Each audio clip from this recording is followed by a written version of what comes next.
Na mtazamaji, tukiachana na taarifa ya kutamausha moja kwa moja, tunaenda hadi katika majengo ya bunge, na kama nilivyokuarifu hapo awali mtazamaji, ni kwamba Rais William Ruto anatazamiwa kutoa taarifa kuhusiana na hali ya taifa katika kikao maalum cha mabunge yote mawili, na hotuba hiyo ya rais inatarajiwa kuangazia mafanikio na changamoto za serikali yake. Hotuba hiyo pia ni ya kikatiba, ambapo rais anawajibika kutoa hotuba bungeni kila mwaka kuhusiana na hali na mustakabali wa taifa. Kikosi kizima cha Stephen Letoo na Emmanuel To sasa kiko katika majengo ya bunge na kinaungana nasi mubashara kutupa taswira kamili. Kwako Stephen Letoo.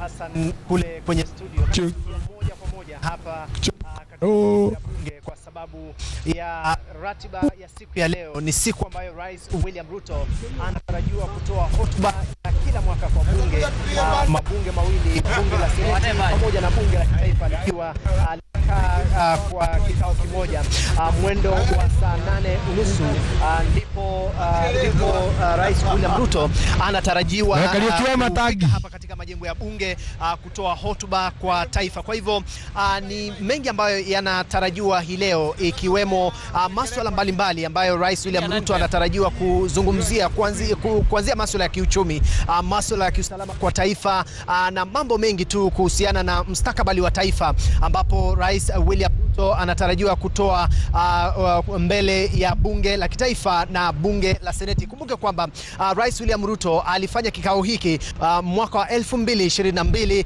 2023, 2024, na hii leo kwa mara yake nyingine tena ya kutoa hotuba kamili kwa taifa kupitia bunge. Tupo hapa na kikosi kizima cha runinga ya Citizen, nikiwaongoza mimi Stephen Letoo pamoja na Emmanuel To na Melita Ole Tengez. Ni yepi ambayo tunatarajia leo To? Manake mwaka uliopita kulikuwa na ile tuliita surprise kwamba Rais William Ruto alifika mbele ya bunge na kutupilia mbali na kupiga teke adani, kitu ambacho kilikuwa kisiwa kwamba kilikuwa kimeletwa mkwaruzano wa kisiasa baina ya upinzani na serikali kuhusiana na ile Adani ama mkataba wa Adani kuchukua uwanja wa kimataifa wa Jomo Kenyatta na kufanyia ukarabati kwa zaidi ya miaka 25. Na hiyo rais alipofika mbele ya bunge alipiga teke mkataba huo na kusema kwamba amewasikiza Wakenya na kuwa mkataba huo hautaendelea tena. Je, kuna surprise nyingine ambayo tunatarajia leo?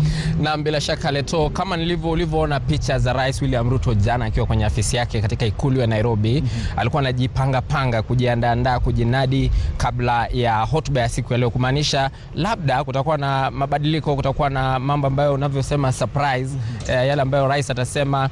Lakini kulingana na vile ambavyo alivyofanya mwaka uliopita, katiba sehemu ya 132 ya katiba ya Kenya inampa rais nafasi ya kuhutubia bunge kila mara moja kwa mwaka, na siku ya leo tunatarajia kwamba bunge la kitaifa litakuwa limejaa pomoni, wabunge takriban 400 wakikusanyika pale, kwa sababu bunge la kitaifa lina wabunge 349, lakini 6 hawapo kwa sababu ya uchaguzi mdogo ambao unakuja wiki ijayo Alhamisi tarehe 27. Vile upande wa Seneti hatuna seneta mmoja ambaye ni seneta wa kaunti nzima ya Baringo ya Keti.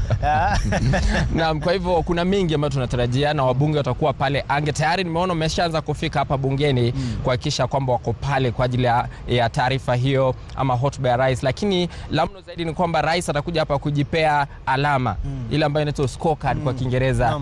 Ni nini unatarajia kwamba atakuwa na angazia zaidi? Bila shaka hotuba ya rais inajia wakati bado wanatia pembejeo kwenye serikali ya mkataba wa pamoja ama broad base. Sasa hivi ndio wananyunyuzia maji na kunyunyuzia mbolea na pembejeo kwa jumla, kwa sababu upande wa chama cha ODM na upande wa chama cha UDA na Kenya Kwanza kwa jumla wamefanya ule mkataba wa kufanya kazi pamoja. Kwa hivyo mlenda ni leo tutakuwa tukiona upande mmoja wa broad base na upande ule mwingine ambao uko the United Opposition na vyama vya upinzani ambavyo vimekuja pamoja, vikiwemo Wiper, vikiwemo DAPK, vikiwemo DCP. Na Rais William Ruto atakuwa anafika mbele ya vyama hivyo vyote ama mbele ya wabunge hao wote kutoa ama kunadi sera tayari za serikali.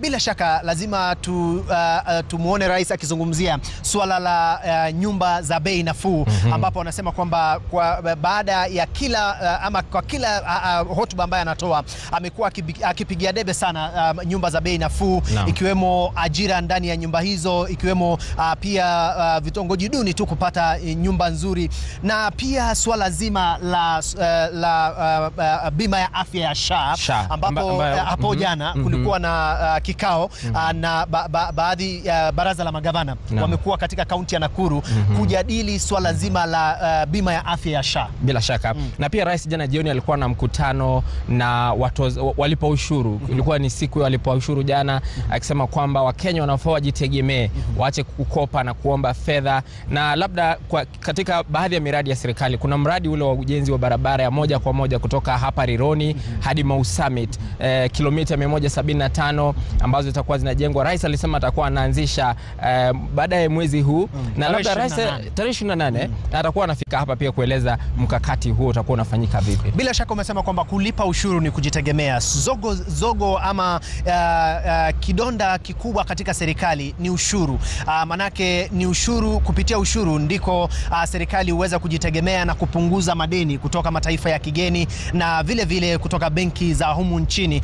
Kwa hivyo hapo jana tuliona kwamba alifanya kikao na wale walipa ushuru, na zogo kabisa tumekuwa tukipata kutoka kule katika hazina ya kitaifa, the National Treasury, ni kuhusiana na ama taifa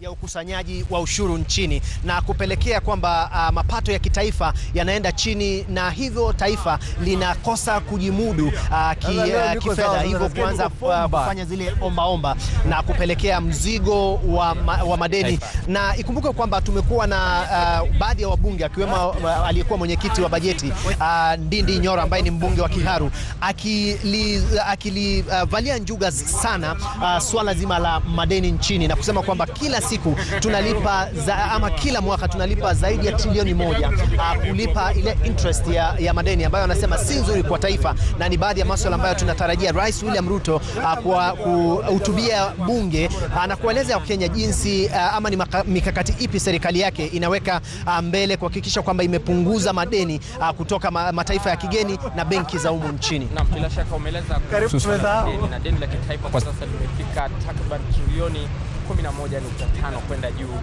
Serikali inajaribu kupunguza deni hilo, lakini si uendelee, mimi ukianza ukitoka hapo unataka tukuje tufanye bila hela.